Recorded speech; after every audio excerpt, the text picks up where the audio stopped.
The Tennis Gambling Podcast and the Sports Gambling Podcast Network is brought to you by Nordic Fantasy. Sign up with promo code SGPN to get a 50% deposit bonus up to $1,000. Also brought to you by Rhythm. Start crushing college football and the NFL with Rhythm. Get your set in future all day by going to sportsgambling.com. RITHMM. And welcome, everybody, to the Tennis Gambling Podcast here in the Sports Gambling Podcast Network. It is currently Sunday night, roughly 9 p.m. Eastern Time on October 13th. I'm Rosso with Scott Reichel, once again going solo for this pod. Should be a long episode, actually. 3 tournaments to preview, as we're going to cover Almaty, we're going to cover Stockholm, and we're going to cover Antwerp. So we're going to cover all 3 of those events in this episode. Do want to point out, though, a PSA, we have no quarter odds, so apologies. We'll be missing some futures because we usually break down the quarters, don't have the access to the lines right now, but we have outrights for the event, and we are going to go through the draws anyway for the players that we like. Point is, though, going to break down 3 events to strap in. Should be a long episode and should be fun. However, before we get into that, do want to remind you once again that you can show support for the show by liking and subscribing on YouTube. And a reminder, you can show support by also listening to the podcast audio only, or just leaving a rating on there on Spotify or Apple. So we're on YouTube for live streams. You can find it, of course, on YouTube after the stream's over. I believe it also simulcasts on Twitter if you want to check out the actual podcast episodes on Twitter. And, of course, you can find it on audio-only platforms like Spotify or Apple. Anyway, a reminder as well, check out the merch store on the SGPN website. A lot of great Tennis Gambling Podcast merch. We have sweatshirts, T-shirts, and mugs, all high-quality, all affordable, different colors for the shirts as well. So if you do want to check out some options, recommend going to the merch store. Find yourself I think you'll find yourself something that you like, but once again, just check it out. We have a lot of options. Plus, a reminder for the actual network. Do want to remind you once again that we're having a fundraiser right now with SGPN because SGPN is trying to raise some money for the victims of Hurricane Helene. The people of Western North Carolina have been dealing with a lot recently, and we're trying to help out. Teaming up with a local charity, mountainprojects.org, to help give back. Biggest donation, we'll get a guest spot on the College Football Pick Show and a ton of gear. Go to mountainprojects.org, hit flood support, help out today. Thank you in advance. And a reminder, please tune in once again to the podcast that you like, whether it's this one, the MLB show, NBA show, etc. Please tune into Spotify and leave a 5-star rating. Goes a long way. Only you can help prevent corporate gambling from taking over. Anyway, going to start off with a recap from the last episode, the final in Shanghai. Overall, we called the match mostly correct, but did not sweep the show. Ended up getting the lock right, though. We'd center team total over 12.5 at minus 140. Never in doubt, no break points in the entire first set for both guys combined. Sinner ended up having a pretty massive lead in the tiebreak, almost choked it, but he held on to win the first set. Then he coasted as he got a break early in the second. He ended up winning the second set easily. So a nice, easy win there for the lock. For the dog, unfortunately, said that Sinner coasted in the second set. We did not want that, as we had the over 2.5 sets at plus 140. The match was very, very competitive for about the first set, that first 50 minutes.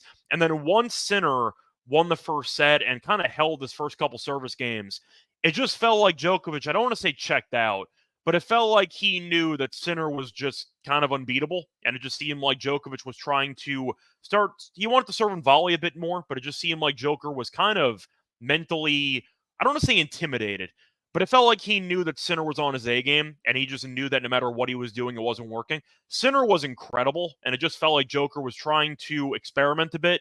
It came back to bite him, and Sinner eventually hit a couple passing shots, got the break, and coasted in the second set. But Djokovic, in the entire match, had 0 break points, and he never even got to deuce in a single Sinner service game. I know Sinner is an improved server. It's been the reason why he's won 2 Grand Slams this year, and I understand that with the speeds of the Shanghai courts and with his overall firepower, it's going to be a really, really tough, I'd say, challenge to beat him on these courts, but not getting a single breakpoint chance and not even getting to deuce in a single return game tells you how good Sinner actually was.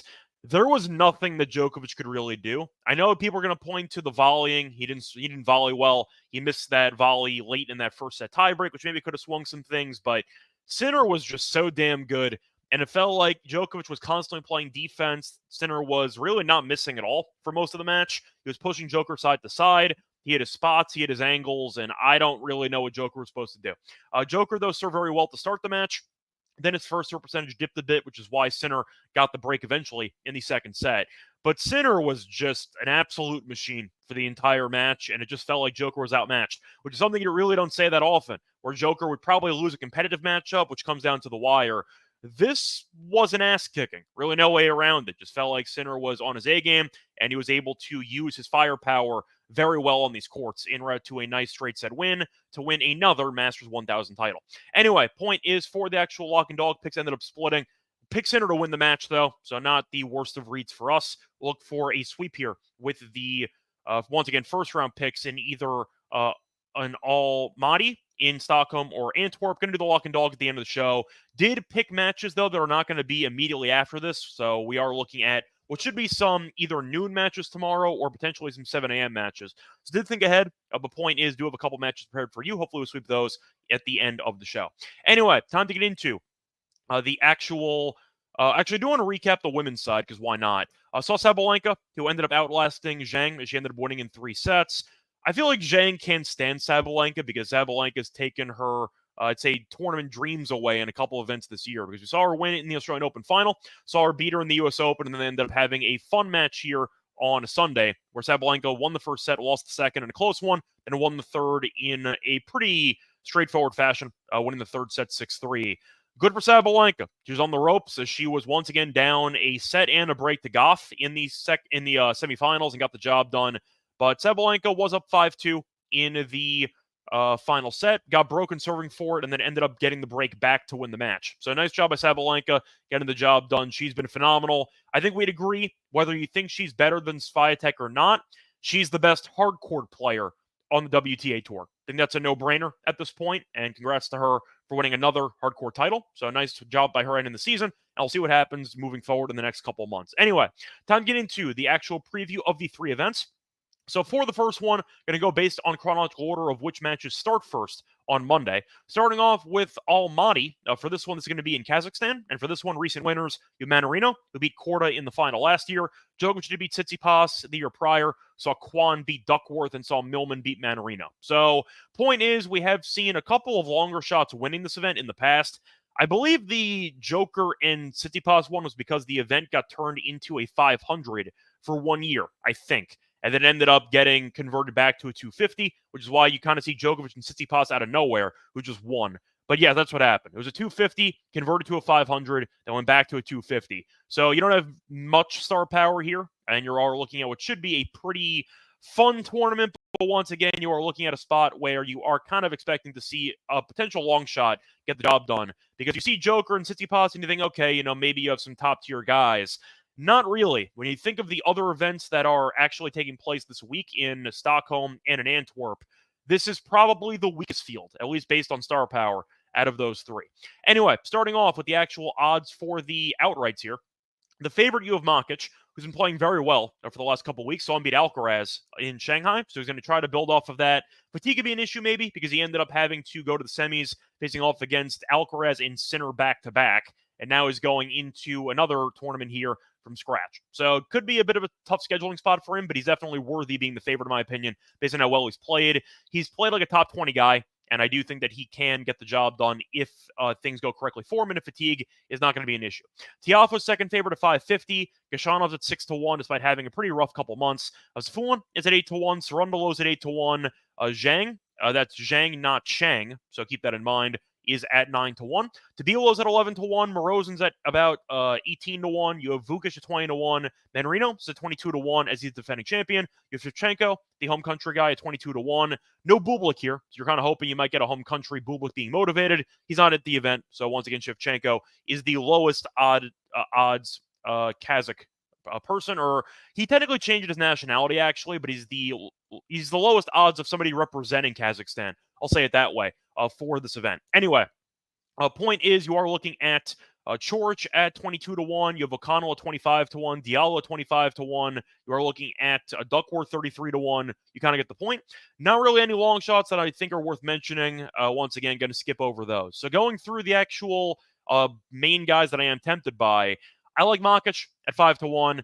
I think he's earned it. You're looking at who he's beaten recently. We saw him beat Alcaraz. He's looked great for the last couple weeks. Yes, fatigue could be an issue, and we saw that kind of play a factor in the US Open when Draper killed him in that quarterfinal match. But yeah, he's been great. Made a deep run in the US Open, made a good run there in Shanghai. I like what I've seen, and I think the courts here should be pretty fast. Main talking point of the event will be altitude. a lot of it. So fatigue could be an issue, but I think Makic is in good form. I think that when healthy, he's a very solid player, and he's been healthy. So give me Makic here at 5-1. Looking at his actual draw for the event, he has Skatov in the first round, then either another Kazakhstan guy or going through a qualifier, then either Kashanov or probably Fognini or Virtanen, but probably Kashanov.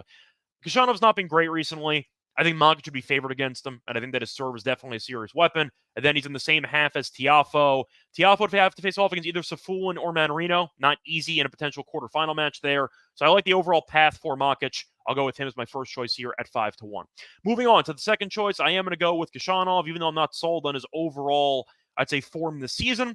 He's been playing better recently, and I do think that looking at the overall path of the top half, everyone knows my thoughts on Tiafoe. They're well documented. I'm not a fan. I think he's a head case, and I don't trust him to actually show up for events, especially outside of the U.S. He's really not great internationally. Looking at him in these European events or in these Asian events, I don't really trust him at all, and I think that he might struggle. Now, Gashanov did lose to Giron in Shanghai, saw him in Beijing, beat Baena, and he beat Sarundalo, did lose to Alcaraz. There was one competitive set in there. So he's not been great. I'm aware of it. But I'm not scared of Fognini or Virtanen. And I am, once again, not scared of Tiafoe, who has to face off against Safulin. I think those guys are going to kill each other. So give me the, I'd say, plan B. If Makic does struggle physically or with fatigue based on how much tennis he's played recently, then Gashanov is a pretty easy draw to the actual quarters here. So I think you're looking at a spot where I think he has a pretty good path. Maybe the semis are going to be a solid matchup for him, and I think Gashanov's worth something for this price. I'll go with him as well at 7-1. Moving on to the other side of the bracket, though, I am going to go with Tabilo in this one, who's at the bottom half. Now, Tabilo at 11-1 has not been playing great. The last time we saw him, he had a massive choke job against Tommy Paul, where he was up double break and a set in the second set, had multiple match points, choked them all, then ended up losing in that one in 3 sets. But I do think he's still a solid player. The court should play fast here. Tabilo does have a pretty good serve, can volley as well. I like his overall game. You know my thoughts on Tabilo. We did win an outright with him in the grass season. But I think that he's had a pretty rough couple of months, but I like the overall path. The draw's a joke. He has a bye in the first round, then DeZumer or Marter, so 2 guys I'm not scared of. Then either Morozin, Chorich, O'Connell, or Diallo. That's a really tough foursome, but they're going to kill each other first, and then you get Tabilo facing off against DeZumer or Marter, and then whoever's left over is going to face off against him. So I like the draw quite a bit. You're looking at his matchup potentially in the semis, and it would either be the likes of Zhang, Shevchenko, a couple of qualifiers, or Sarundalo. So once again, a very good draw for Tabilo. I get the argument is his form has not been great. I understand. But when your draw is that favorable, I kind of have to give you out by default. So I'll go with Tabilo at 11-1 to get the job done in this one. And for the last one, I am going to stick with the bottom half. I am going to go with the local guy or local-ish guy. Give me Shevchenko at 22-1. He's been playing better lately. I think he's a solid hardcourt player. Not the best of serves, but with the crowd behind him, I think he can do some damage. His path is overall not that bad. The first match could be a bit interesting. As looking at his actual draw here, he does have a matchup against a qualifier, then maybe Zhang in the second round, which could be a bit difficult. Zhang has not been playing that well, besides that one event he made the final before losing to Cilic in that final. He's not been great for the last couple months, so I do think that Shevchenko, with the crowd support, should look sharp. Sarundalo, we know, has not been playing great tennis, especially on hard court, and I do think you're looking at Shevchenko, who can find a decent path here into the quarters and beyond. So with that being the case, I like him as my long shot here at 22-1. Not going to go beyond. Thought about Mannarino, but he's a really tough match in the first round, so not sold on him. Been playing better lately, but Safulin in the first round is not the matchup you want for a guy that you think can maybe defend the title. Feel like it's a pretty open field, but I am going to go with guys that I think are reliable, at least based on what I've seen from them recently. I think Shevchenko is the home country guy, or at least the home support guy, will be able to make some noise. I like him as my long shot here at 22-1. Anyway, before getting to the other events for the upcoming week, do want to remember once again, they're brought to you by Nordic Fantasy because they have a lot of great items on their pick-em menu. And a reminder, they have the NFL, they have college football, MLB, MMA, WNBA, NASCAR, tennis, and more. Lobby has a bunch of profit boosts. They also have the great deal right now where you can use specials and boosts on Reflex entries. And for this entry, I'll go with Tyler Bass. I'll go with his higher 1.5 field goals in the Monday night game against the Jets. For this one, a reminder that you can also get a very good deal with Underdog if you end up signing up with us. Use the promo code SGPN to claim a special first-time deposit offer up to $1K in bonus cash on a fantasy promo code SGPN. Welcome back, everyone, to the Tennis Gambling Podcast. Just finished going through the outrights for Almaty. Now it's time to move on into the actual outrights for Stockholm. Now, Stockholm is a pretty fun event. This one is going to be, in my opinion, a little bit more straightforward than the previous one we just talked about in Almaty. But for Stockholm, Monfils, recent winner. Probably should have been Kotov. Kotov did choke pretty badly in that match, but Monfils got the job done. Good for him. I saw Rune beat Tsitsipas the year prior, and then saw Paul beat Chapo a couple years ago. I believe there was some COVID interference, so there was a year gap, or maybe two. Point is, though, Monfils defending champion, and we'll see who can win it this time. Now, for the actual tournament here, got to mention the actual odds here. So going through the favorites in this event, the favorite is going to be, it's actually a couple of guys who are close to the top. Rublev is the favorite by a small margin. He's about plus 400, plus 450. As for Paul, you have 550. You have Dimitrov at 550. Berrettini 6-1. You have Ruud at 650. Spoiler, no chance I'm taking Ruud, who's been atrocious for the last couple months. That's an easy pass over. Not going to bother with Ruud in that one. Nakashima at 12-1. You have Fekina at 16-1. Jari at 16-1, who's also been in terrible form lately. Griekspoor is about 18-1. You have Sonego at around 20-1, who's been really bad since winning that one title. You saw Kekmanovic, who's about 25-1. Hallis 25-1. You have the return of Cam Norrie at 28-1, who I believe was playing some challengers. You have Fernley, who's been dominating the challengers, and now he's back in the ATP level. We'll see how he does in this one. You have Moore and Wawrinka at about 33-1. Kotov on the Revenge Tour is available at around 33-1 as well.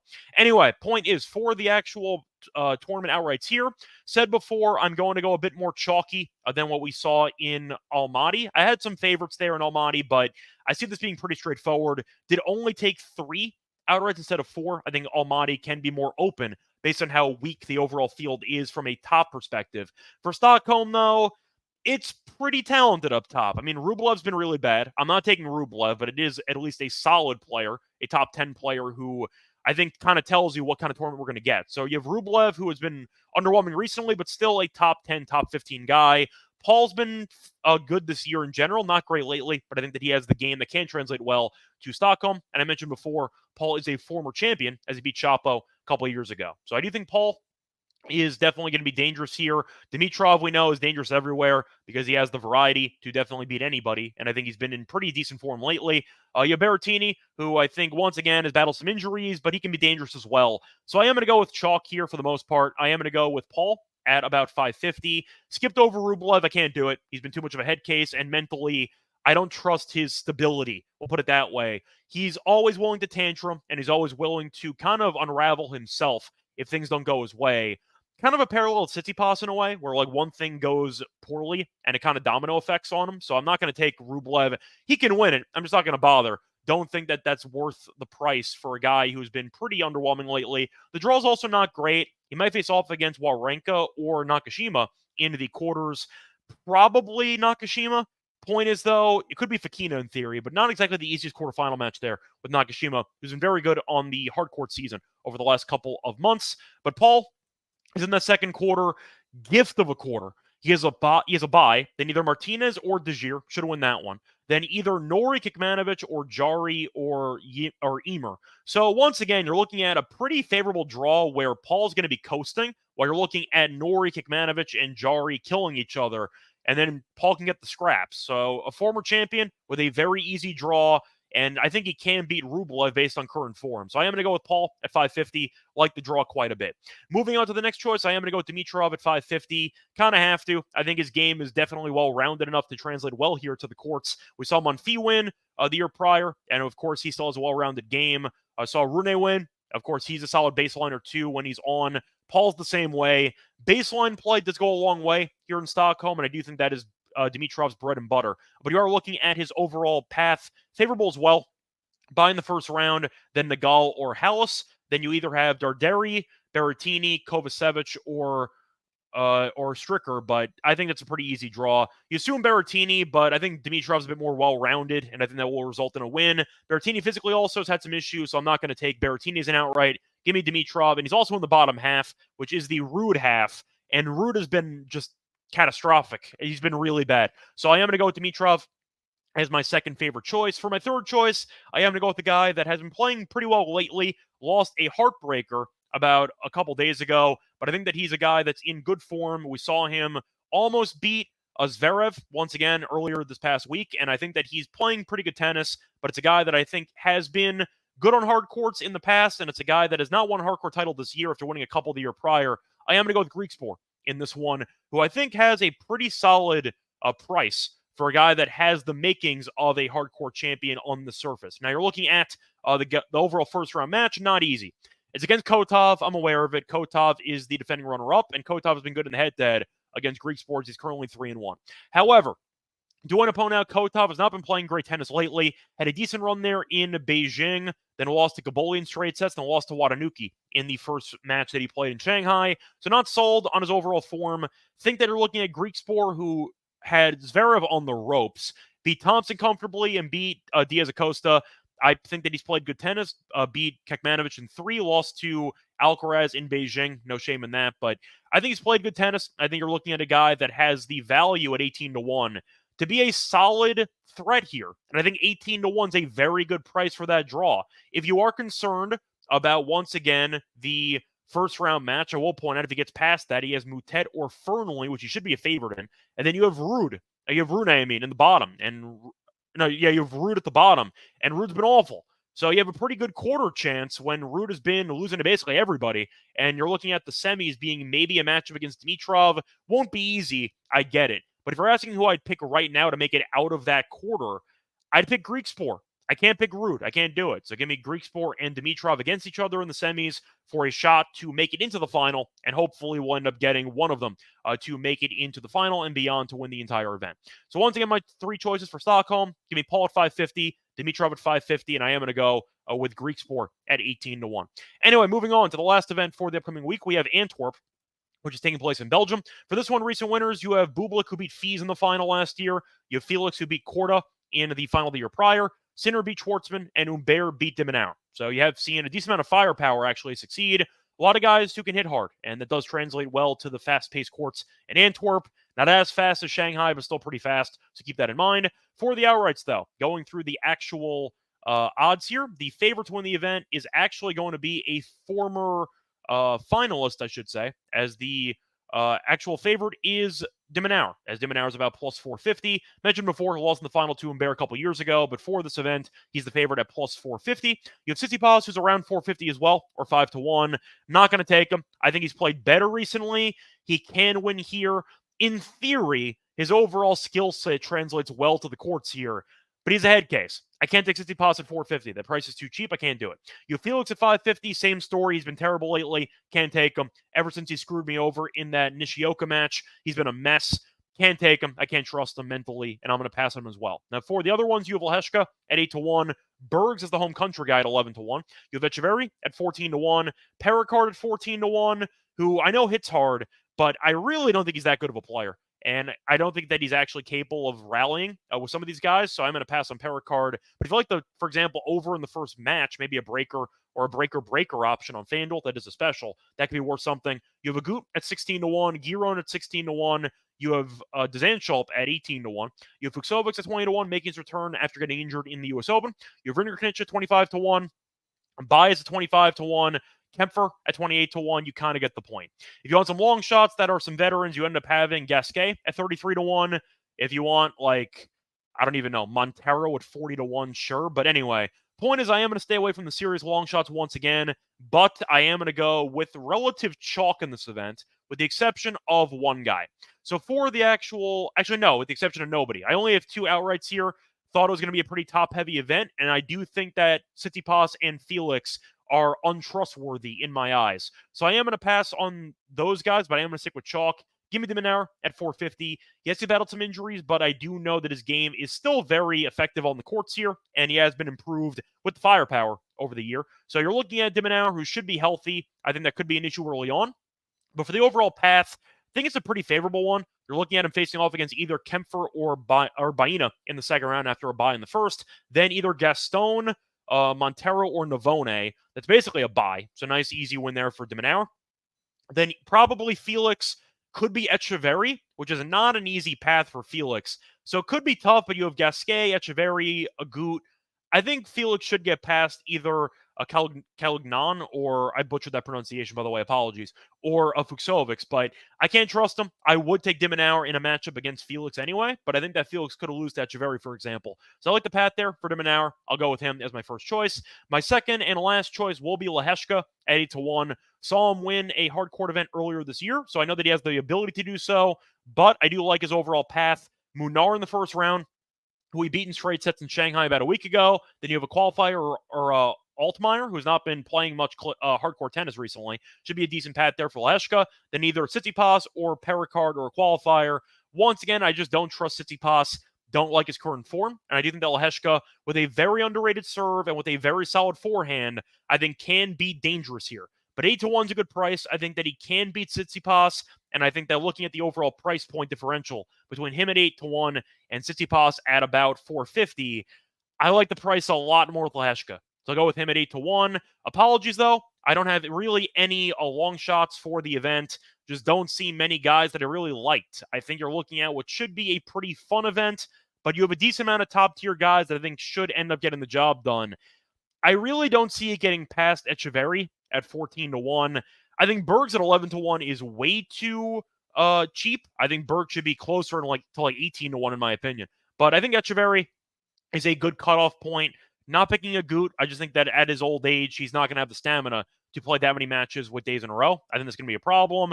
Maybe you can make an argument for Giron or Dzanchel, but I don't see it. I think it's going to be one of the main guys, one of the top guys, but I can't trust Felix or Tsitsipas with the price. So once again, my outright picks for all of the events, going back to the first one in Almaty. For Almaty, going to go with Makic at 5-1, Gashanov at 7-1, Tabilo at 11-1, and Shevchenko at 22-1. For Stockholm, I am going to go with Paul at 550. Going to go with Dimitrov at 550, and I am going to go with Greek Sport at 18-1 as my long shot. For Antwerp, no long shot, kept it pretty simple. Give me Dimonauer at 450, and give me Leheshka at 8-1. That's going to wrap it up for the actual outright picks for those three events. Now it's time for the lock and dog picks. But for that, remember once again that we are brought to you by BetUS, because BetUS has been around for more than 30 years. And a reminder, you can easily deposit with crypto, get lightning fast payouts. US players are always welcome. And a reminder, they have a raffle going on right now. Sign up and deposit $100, and you have a chance to win a 1960 Ford Mustang. And a reminder, use our link to sign up and get a 125% deposit bonus in your first 2 deposits. Go to sportsgaming.com, BetUS, promo code SGPN. Then we send you BetUS, America's favorite sportsbook. We're also brought to you by Rhythm. A reminder that if you want to try out gambling models, Rhythm can help you with that, because Rhythm is the #1 AI-powered sportsbook platform that helps provide bettors of all levels the ability to build custom models in seconds and get predictions on money line spreads, totals, and props. Build your own model, copy one of the top performing models or from the leaderboard, or press build a model for me. Rhythm will give you predictions on every game and player props. They also have a bunch of stats, research, trend analysis to help you with your betting as well. A reminder, try it out for free for a week. Get a 7-day free trial by going to sportsgaming.com Rhythm, sportsgaming.com, RETHMM. Welcome back, everyone, to the Tennis Gambling Podcast. Just finished previewing the three outrights, or I should say the three tournaments here on the ATP for the upcoming week in Almaty, Stockholm, and Antwerp. Now it's time for my favorite plays for the next few days, the actual lock and dog portion. For the lock, I am going to go to a matchup between Darderi and Berrettini. For this one, I think it's going to be a fun matchup, but I do have to at least point out, despite both guys being Italian, there's a serious talent differential here based on current form. It's in Stockholm, taking place at about noon on a Monday. So you have a lot of time to get this in. Give me the Darderi team total under 8.5 at -103. I love the price at -103. I get the argument as Berrettini's not the best server. I mean, not the best returner. Great server. So I'm not sure Darderi's going to break him, but Darderi's been a mess in the hardcourt season. He has lost 6 straight hardcourt matches. Most of them have not been close. And Berrettini in straight sets is -225. So you're expecting Berrettini to dominate. That's kind of what the odds makers suggest. Why would I not just fade Darderi under 8.5 for -103? I think it's a great price. Straight sets is about, once again, $1 and change more expensive. And I think that Darderi is going to struggle here. Now, the argument is you might get a breaker, because Berrettini is not a great returner. However, no tiebreaker in the match is -160. If we do not go to a breaker, then Darderi is going under. This is how I look at it. I think Berrettini's been in better form. I think he's the better player by far. But you're looking at Darderi, who's been an absolute mess. You can go through the actual, I'd say, list of his overall schedule recently. The fixtures, they have been really bad. I gotta fade him here. He's been a mess. There's no way around it. I just feel like Berrettini's going to dominate with the serve. I think that he can unload with the forehand, and I think that he'll be aggressive coming to the net as well. Darderi's not a great server. He's fine. The second serve can be weak, though. I think that you're looking at a good spot for Berrettini to capitalize on that, but assuming that Berrettini's healthy, which I think he is, you're looking at a good spot where he can get the job done easily. I don't mind a 6-4, 6-3 type final. Even a 7-5, or maybe even a 7-6, you could maybe see Berrettini win a set 6-2. But 8.5 at -103, when straight sets is -225, and no tie breaks -160. The math feels very generous here. This is on Bet Rivers, by the way. I am going to go with Darderi team total under 8.5 at -103 as my lock. For my dog, I am going to go to a deep dive here. A matchup between two guys that have been really, really bad so far this season. Going to be a matchup between Stricker and Kovacevic. For this one, give me the over 2.5 sets at about +130. Now, both guys have been really, really underwhelming this season. This will be taking place, by the way, in Stockholm as well at about 7 a.m. Eastern. Both guys have been really bad.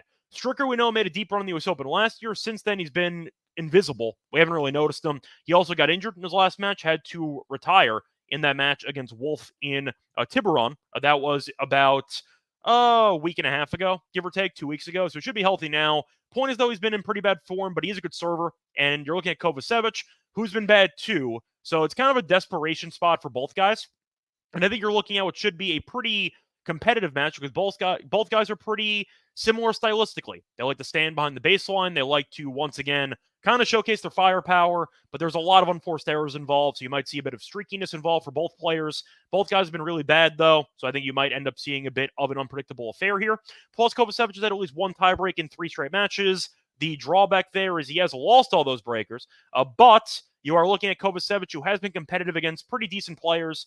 Looking at him losing in 3 to Daniel, lost in straight sets with a breaker to Atman, lost in straight sets to Kaczmazov, who once again is a guy that had a pretty decent run there in that event. But you are looking at Kovacevic, who's been playing pretty poorly, does have some firepower.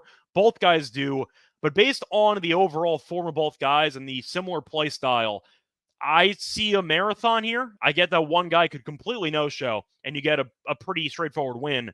But I don't trust either guy to actually win any matches right now, so I see a pretty competitive battle here. I think you're going to see a close matchup. Faced off in 2022, Stricker did win on hard courts 6-4, 7-6. Was a couple years ago, but he did see a close matchup there with a breaker. I see a close match here that I think plus 130 is a pretty generous price in what should be a complete circus for both guys. Give me the over 2.5 sets as my dogs. Once again, my plays for the show, lock's going to be on Darderi team total under 8.5 games -103 against Berrettini. And for my dog, I'm going to go with Stricker and Kovacevic over 2.5 sets at plus 130. That's going to wrap it up for this episode. Reminder back once again for the quarterfinals in Almaty, in Stockholm, and in Antwerp. Till then, find me on Twitter at Reichel Radio. Find me on the NBA show, MLB show, WNBA show as well. Until next time, though, a reminder, please don't forget to like, subscribe on YouTube. And a reminder, please don't forget to rate the podcast on Spotify or Apple. It does go a long way. We've been trying to get more ratings recently. Please help out with the cause. Until next time, good luck to all of you and all of your bets. Bye, everyone.